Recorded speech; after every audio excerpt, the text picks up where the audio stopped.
We go now to New York City and its mayor, Eric Adams, a Democrat. Mr. Mayor, good morning to you. Good morning to you as well.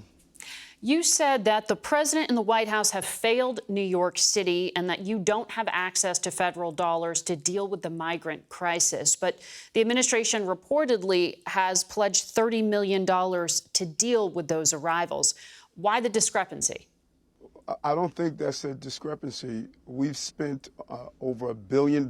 We're projected to spend close to $4.3 billion, if not more. These estimate was based on a number of migrants coming to the city, and those numbers have clearly increased. We received in several days last week alone over 900 migrants on days. Over 2 weeks ago, approximately 4,200 in 1 week.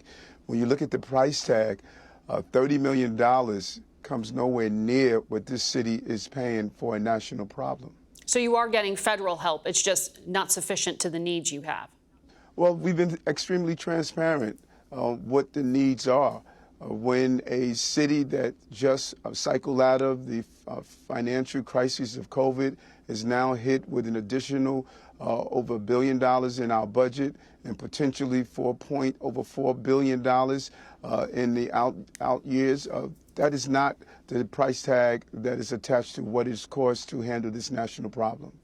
You have started to bus migrants upstate within New York, and that has kicked off some legal disputes, I understand, with some of those counties.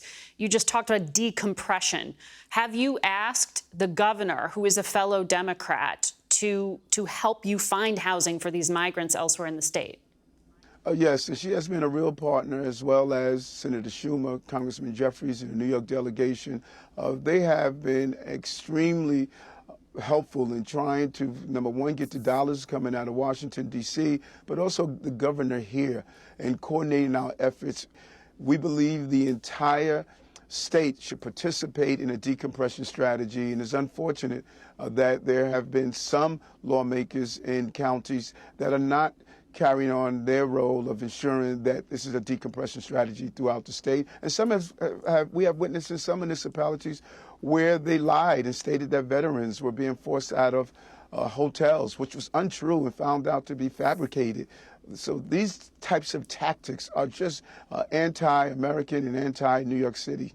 On the question of decompression, would it be more helpful if it was the federal government directing where migrants are moved to throughout the United States, instead of you as New York City's mayor trying to figure out where you can send them within your state? Yes, it would. We have 108,000 cities, villages, towns. If everyone takes a small portion of that, and if it's coordinated at the border to ensure that those who are coming here to this country in a lawful manner is actually moved throughout the entire country, it is not a burden on one city. And the numbers need to be clear. We received over 70,000 migrant asylum seekers in our city. 42,000 are still in our care. If this is properly handled at the border level, this issue can be resolved while we finally get Congress, particularly the Republican Party, to deal with a comprehensive immigration policy. There has been a lot of national attention about that tragic event on the New York City subway.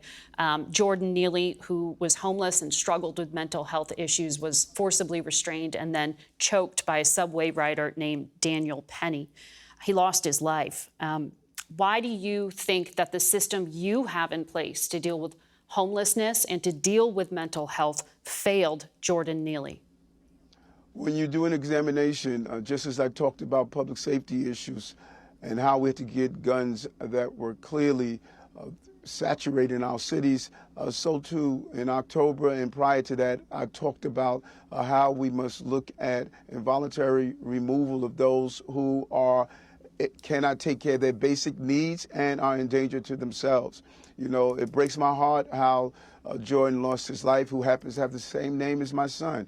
And our focus should be on how he died, and we need to look at how he lived and ensure that the other Jordans out there receive the care they deserve. I spend many days in the subway system talking to those who are in that condition. And if we don't get help from the state government to ensure that we can use involuntary removals for those who are in danger to themselves and can't take care of their basic needs, we may be facing a potential problem like this again. And that's what we need to do. We need to make sure that we go after those other Jordan Neelys that are there looking for care. Mr. Mayor, thank you for your time this morning.